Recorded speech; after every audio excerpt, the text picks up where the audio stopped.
বিশ্বের ধনী ব্যক্তিদের কথা ভাবলেই আমাদের মনে পড়ে Elon Musk, Bill Gates, Warren Buffett অথবা রথচাইল্ড ফ্যামিলি সহ বিংশ শতাব্দীর নব্য ধনীদের কথা।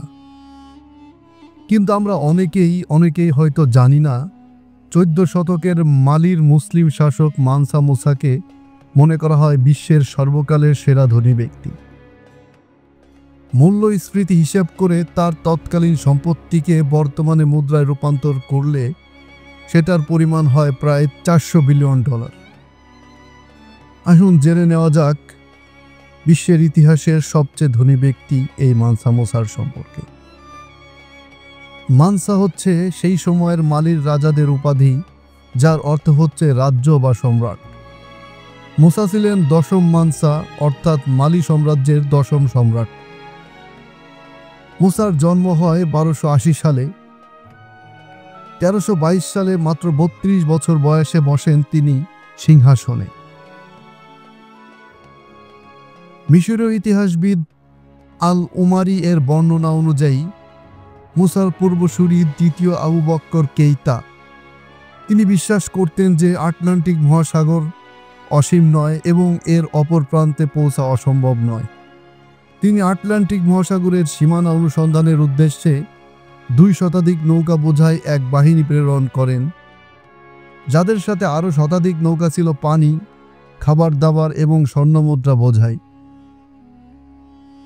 ক্যাপ্টেনের প্রতি তার নির্দেশ ছিল মহাসাগরের শেষ না পাওয়া পর্যন্ত অথবা মৃত্যু না হওয়া পর্যন্ত কেউ এই অভিযাত্রা থেকে ফেরত আসতে পারবে না। দীর্ঘদিন পরেও তারা ফিরে না আসায় সম্রাট আবু বকর নিজেই 2000 নৌকা বোঝাই বিশাল এক বাহিনী নিয়ে আটলান্টিক মহাসাগর অভিযান শুরু করেন।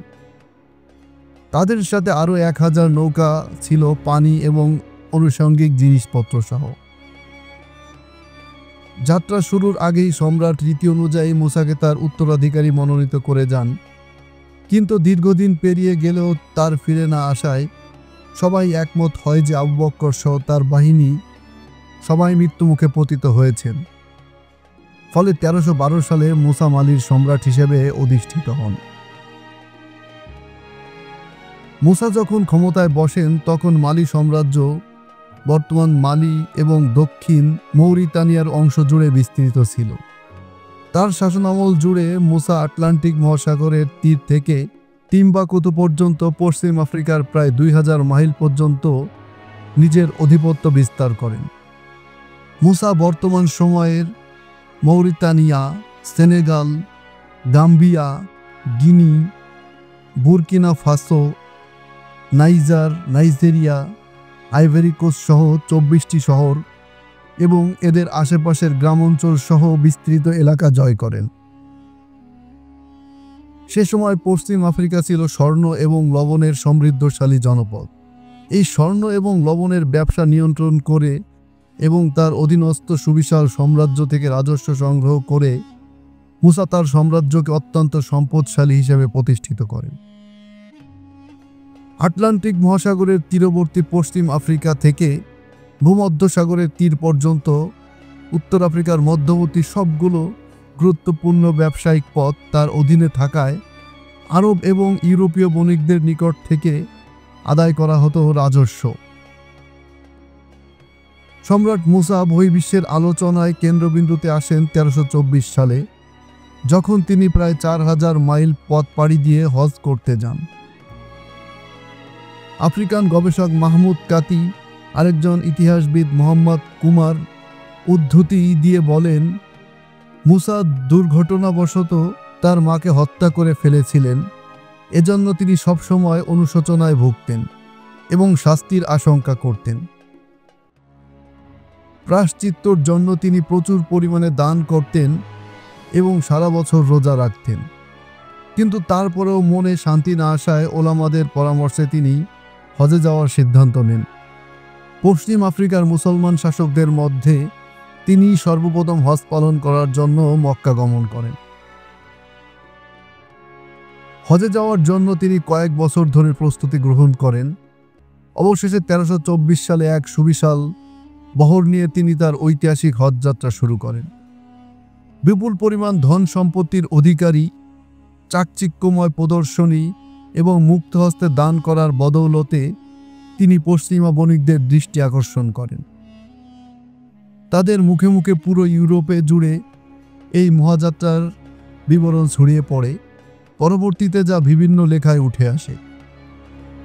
এই হজ যাত্রায় মুসার সাথে ছিল প্রায় ৬০,০০০ মানুষের এক বিশাল বহর, যাদের মধ্যে প্রায় ১২,০০০ ছিল সৈন্য এবং দাস। দাসদের প্রত্যেকের কাছে ছিল ৪ পাউন্ড করে সোনার বার। এছাড়াও তার সাথে ছিল ৮০টি উট, যাদের প্রত্যেকের পিঠে ৫০ থেকে ৩০০ পাউন্ড করে সোনা ছিল। এই যাত্রায় মুসার সাথে তার স্ত্রী ইনারি কোতেও সামিল ছিলেন, যার সেবার জন্য ৫০০ দাসী নিযুক্ত ছিল। যাত্রাপথে তিনি বিভিন্ন শহরে প্রচুর মসজিদ নির্মাণ করেন। কথিত আছে তিনি প্রতি শুক্রবারে একটি করে মসজিদ নির্মাণ করতেন। তিনি গরিবদেরকে মুক্ত হস্তে দান করেন এবং শহরগুলোর শাসকদেরও প্রচুর স্বর্ণ উপহার দেন। এছাড়াও তিনি ব্যবসায়ীদের কাছ থেকে বিপুল পরিমাণ স্বর্ণমুদ্রার বিনিময়ে বিভিন্ন সুভেনিয়ার ক্রয় করেন। মুসা যখন মিশরের আলেকজান্দ্রিয়ায় পৌঁছায়, তখন এত বেশি পরিমাণে অর্থ ও স্বর্ণ ব্যয় করেন যে মিশরের স্বর্ণের বাজারের বিশাল মুদ্রাস্ফীতি দেখা দেয় এবং অর্থনীতিতে ধস নামে।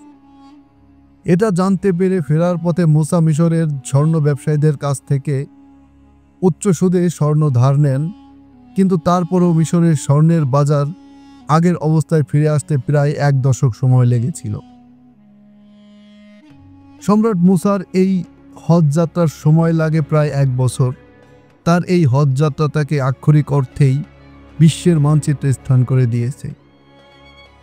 পরবর্তী কয়েক দশক ধরে ইউরোপিয়ান মানচিত্রে প্রস্তুতকারকরা আফ্রিকার যতগুলো মানচিত্র তৈরি করেছেন, তার প্রায় সবগুলোতে মুসার কথা উল্লেখ করেছিলেন।